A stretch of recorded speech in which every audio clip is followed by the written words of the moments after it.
आज सुबह पूर्व सांसद दिलीप घोष के बयान के बाद आज दोपहर टीएमसी नेता एवं कर्मी समर्थक दिलीप घोष के बंगलों के सामने दिलीप घोष को गिरफ्तार किए जाने की मांग को लेकर आंदोलन शुरू कर दिया।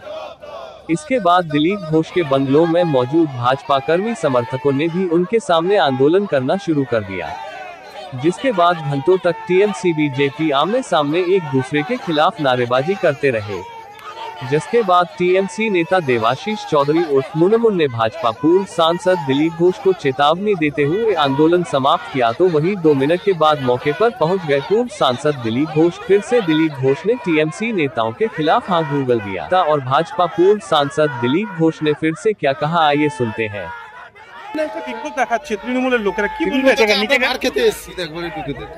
मेरे हाथ बंद করব কেন?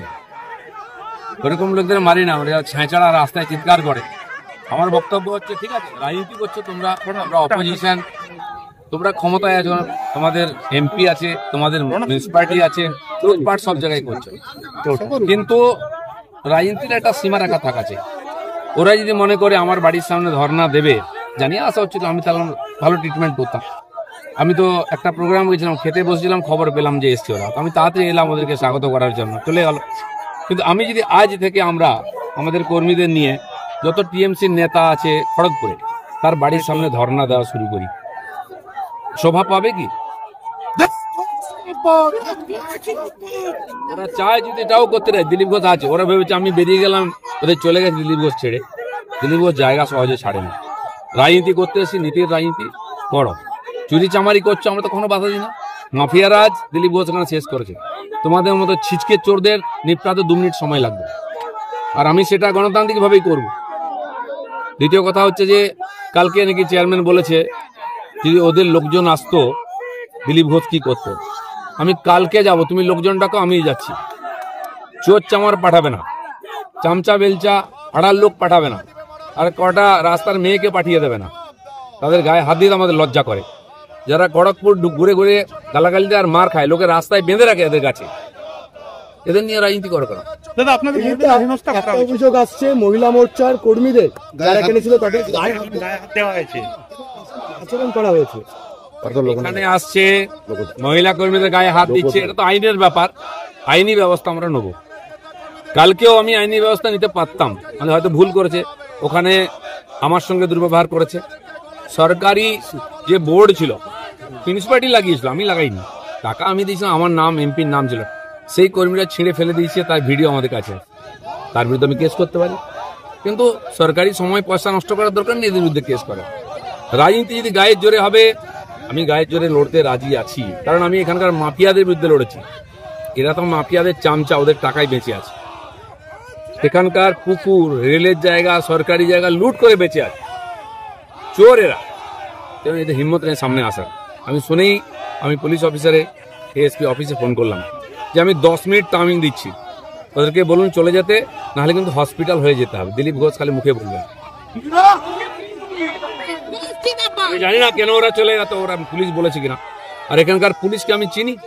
পুরুলিয়া থেকে কিছু লোক কর্মী সমাজের নামে এসে আমার গেট ভেঙেছিল, তখন এই পুলিশ অফিসাররা দাঁড়িয়ে দাঁড়িয়ে দেখছিলাম, উৎসাহ দিচ্ছিল, আর একটু চালা, আর একটু চালা। আমি শুনলাম যে পুলিশের গাড়ি এসছে, পুলিশের গাড়ি গিয়ে এখানে চা খেতে এসছে। তো যাই হোক, সদ্বুদ্ধি হয়েছে, দ্বিতীয়বার যেন এটা করার সাহস না করে, তারপরে কিন্তু সীমা পার হয়ে যাবে। দিলীপ ঘোষ খালি বলেছে, কালকে বলেছিলাম গাড়ি চালিয়ে দেবো উপর দিয়ে, কিন্তু সত্যি সত্যি চালিয়ে দেবো। আমার সামনে নেই, পিছনে নেই, মা আমার নাম কেটে দিচ্ছে লিস্ট থেকে। তোমাদের কি হবে ছেলে মেয়ে বউদের ভেবে তারপরে আমার সঙ্গে লাগবে।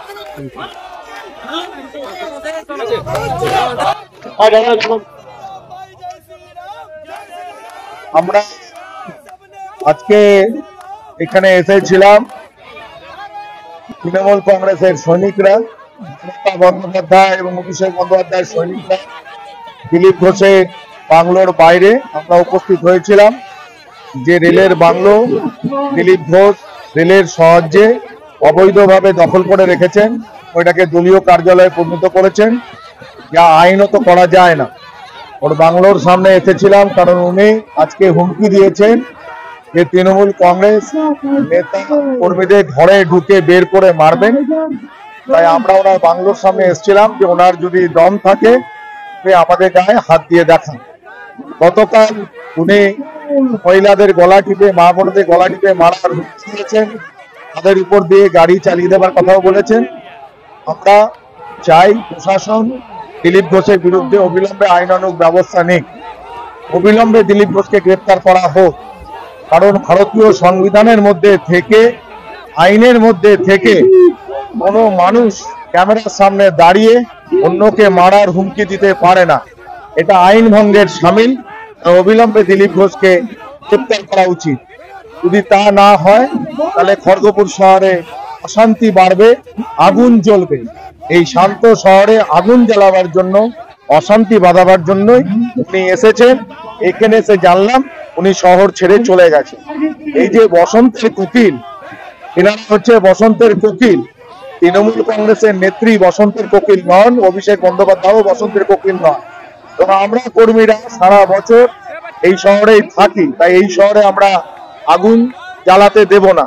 এই শহরকে আমরা নাগপুর হতে দেব না, এই শহরকে আমরা দিল্লি হতে দেব না, এই শহরকে আমরা মুজফ্ফরপুর হতে দেব না, এই শহরকে আমরা ইউপি হতে দেব না। তাই এই শহরের শান্তি রাখবার জন্য তাই আমরা এসেছিলাম। যদি ওনার সাহস থাকে উনি আমাদের গায়ে হাত দিয়ে দেখান, কিন্তু এসে জানলাম উনি নিজের কথা ডায়লগ থ্রো করে দিয়ে ভয়ে পালিয়ে গেছেন। কিন্তু আমরা বলছি এই শহরের রংবাজদের রংবাজি তৃণমূল কংগ্রেস শেষ করে দিয়েছে। তৃতীয় রংবাজ যদি এই শহরে রংবাজি করতে চায় রাজনৈতিক পতাকা নিয়ে, তার রংবাজিটাও আমরা বন্ধ করে দেব। সেই কাজ আমরা এখান থেকেই শুরু করছি। সেই কথা বলবার জন্য দিলীপ ঘোষের বাংলোর সামনে আমরা এসেছিলাম। এর জন্য তাই দিলীপ ঘোষই থাকবেন।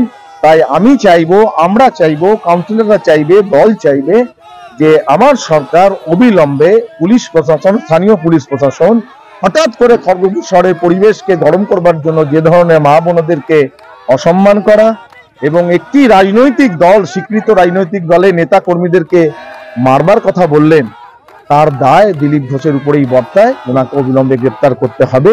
এইগুলো বলবার জন্য আমরা এখানে এসেছিলাম। আমরা অভিযোগের তো প্রশ্ন ওঠে না, সুমোটো অভিযোগ হবে না কেন? কারণ উনি অন ক্যামেরা বলেছেন কোন মানুষ, আমি ক্যামেরার সামনে দাঁড়িয়ে বলতে পারি কাউকে মারবো, হুমকি দিতে পারি? আমার দেশের আইন কি আমাকে অ্যালাউ করে?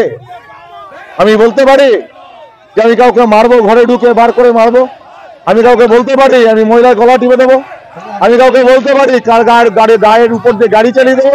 এটা ইউপিতে হয়েছে, কৃষকের ঘরের লোকেদের উপর দিয়ে গাড়ি চালিয়ে দিয়েছে বিজেপি নেতারা।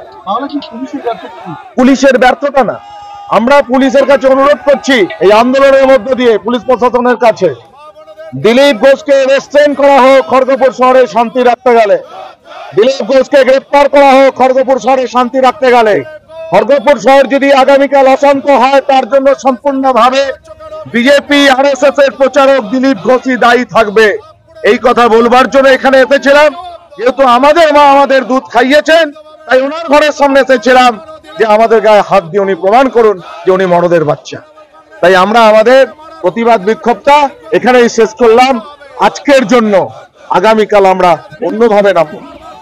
বলছি দাদা, গতকালের পর আজ সকালবেলাও দিলীপ ঘোষ হুঙ্কার দিয়েছে তৃণমূল নেতাদের বাড়ি থেকে তুলে নিয়ে রাস্তাতে মারবে, কি বলবো? এখন আমি একটা কথাই বলবো যে তৃণমূল কংগ্রেস খড়গপুরে চুরি পড়েনি। যদি তৃণমূল কংগ্রেস কালকে চাইতো না, ওই এলাকা থেকে দিলীপ ঘোষ কালকে বেরোতে পারতো না যেখানে দিলীপ ঘোষ ঝামেলা করতে গেছিল।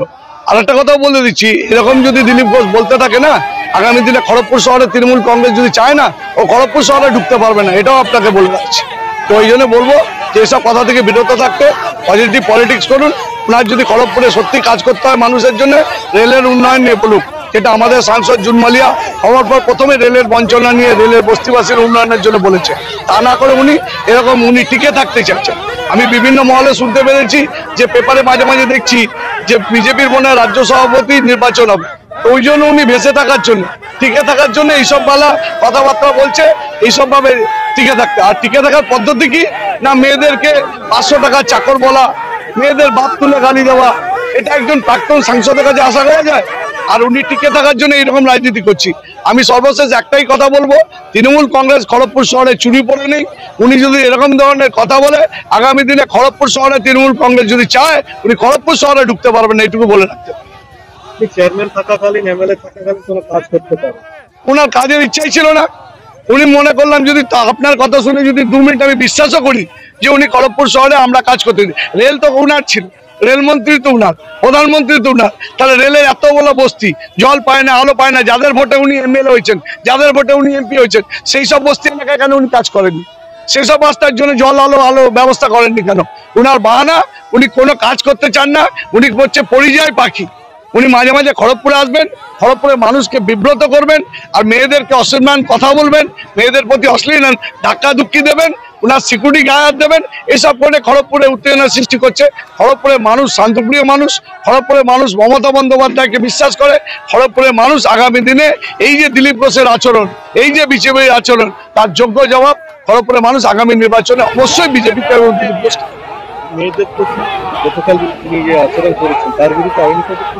না, সেটা তো নিশ্চয়ই আমাদের ভাবনাতে আছে। আমরা দলীয়ভাবে আলোচনা করে আগামী দিনে কালকে যে ব্যবহার উনি করেছেন, যেভাবে মেয়েদেরকে ধাক্কা দিয়েছেন, যেভাবে মেয়েদের বাপ তুলে গালি দিয়েছেন, যেভাবে মেয়েদেরকে 500 টাকা চাকর বলেছেন, যেভাবে মেয়েদের উপর গাড়ি চড়িয়ে গলা টিপে দেবেন বলেছেন, তার তীব্র নিন্দা আমরা করছি। আগামী দিনে আমাদের আলোচনা আছে, আমাদের যদি দল মনে করে আমরা আগামী দিনে আইনি সহায়তা নেব এবং ওনার বিরুদ্ধে অভিযোগ জানাবো।